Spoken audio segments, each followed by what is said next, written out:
Just a reminder before today's programme that you can check out the previous episode of the Ident Review Extra, where we reviewed the Blade Ident from 1991, and all the other Ident Review Extra episodes are available in the adjourning playlist.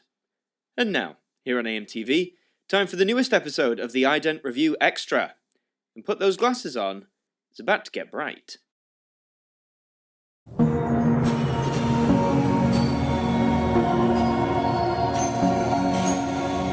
Hello, and welcome to the Ident Review Extra, the spin-off show that takes a look at one individual ident each episode and give it the review it deserves. And today, we continue our marathon through the BBC2 Idents of the 1990s.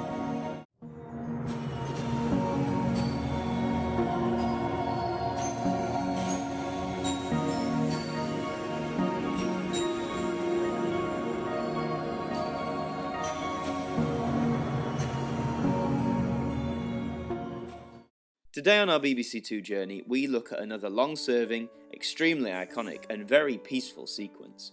Get ready for the bright lights and all the glitch you can muster, presenting Neon.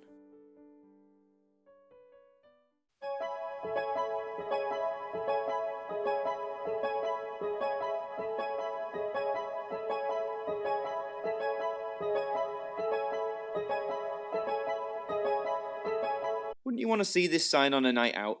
The Neon 2 is one of the most recognisable from the whole decade, and that's not only down to its longevity on air and constant transmission, but also its design. The simple idea of a 2, lit up with several neon lights all changing around, dancing wonderfully to that recognisable melody, works like an absolute dream when you watch it on screen. I almost wish there was a moment where all of the lights were lit up together, so we could see this fully embellished 2 shine in all its aqua-coloured glory. However, saying that, there partly lies the appeal for me. Seeing the different lights shine and dance around gives it that sense of playfulness, an appeal for the audience watching as you want to see the different configurations that it will take. Neon was among the selection of BBC2 Idents that survived the BBC corporate rebrand of 1997, remaining on the air alongside a bunch of newly commissioned sequences. Here's a clip from the end of the decade. Stretched to the limit with so much to gain but everything to lose. A little later than planned now on BBC2 as part of the series of 70s thrillers. Mark Kermode introduces Charlie Varick. After 10 years of lighting and delighting audiences nationwide, Neon along with all the other 90s 2s were retired from transmission in 2001. However, it was lucky enough to have another lease of life to celebrate BBC2's 50th anniversary in 2014. Let's have a little look at Neon during the celebratory year.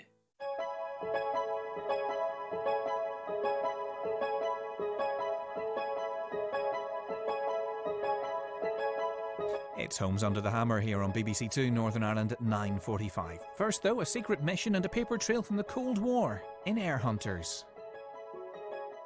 Neon would also make another appearance on BBC2 during 2014. To commemorate 90s night on the channel, the familiar ident was once again brought back into use. 90s night begins now on BBC2, and this is how we looked back then. We're turning back the clock with the opening episode of Gimme Gimme Gimme from 1999 in an hour.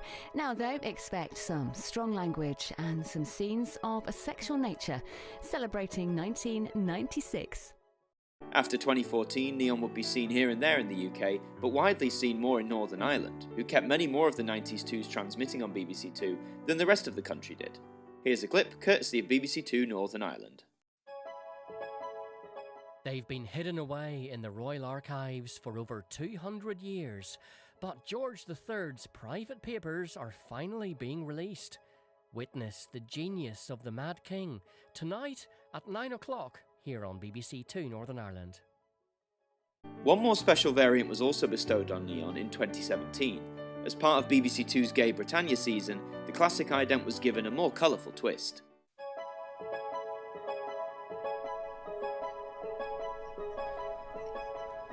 As part of the BBC's Gay Britannia season, Stephen Fry talks to writer Patrick Gale about his novels and new TV drama Man in an Orange Shirt in All Families Have Secrets, tomorrow at 8:30 here on BBC2. Right now, QI. September 2018 would see the end of the classic 90s 2s, including Neon. So after nearly 30 years of delighting and enticing the viewing public, the sequence has left quite an impact. It's one of those 90s idents that anyone who remembers it from the time can easily pick it out or have some sort of nostalgic memory affiliated with it. Is it one of your favourites from the era? Let me know in the comments section of this episode. Until then, make sure you keep your eyes open for that familiar aqua blue light. And so we've come to the end, but before we go, the final words from our broadcaster. That was the Ident Review Extra. We hope you enjoyed it and that you tune in next time. Keep an eye on the community tab and the Sunday catch-up for further news about this programme, as well as others here on AMTV. But until next time, have a good week, and we hope that you join us again soon. Good night.